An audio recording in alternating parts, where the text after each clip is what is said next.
దిల్సుఖ్ నగర్ జంట పేలుళ్ల నిందితుల్ని తిహార్ జైలుకి తరలించారు ఎన్ఐఏ అధికారులు. 2013లో నరమేధం సృష్టించిన ఖైదీలకు ఎన్ఐఏ కోర్టు ఇప్పటికే శిక్ష ఖరారు చేసింది. ఇతర రాష్ట్రాల్లో నమోదైన కేసులని కూడా పరిశీలించిన తర్వాత శిక్ష అమలు చేయనున్నారు.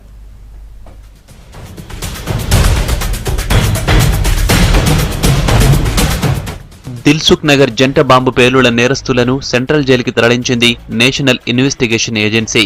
ఎన్ఐఏ కోర్టు తీర్పుతో ఎన్ఐఏ అధికారులు దోషులను తిహార్ జైలుకు తరలించారు. చెర్లపల్లి జైలు నుంచి జిహా-ఉర్ రెహమాన్, తహసిన్ అఖ్తర్ ను తిహార్ జైలుకు షిఫ్ట్ చేశారు.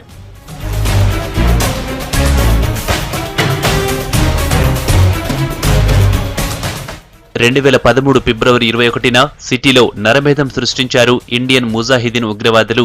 పేలుళ్లలో 19 మంది చనిపోగా మరో 131 మందికి గాయాలయ్యాయి.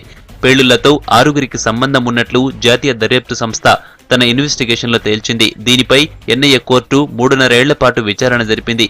చివరకు దోషులుగా తేలడంతో కోర్టు ఆదేశాలతో దోషులను తిహార్ జైలుకు తరలించారు.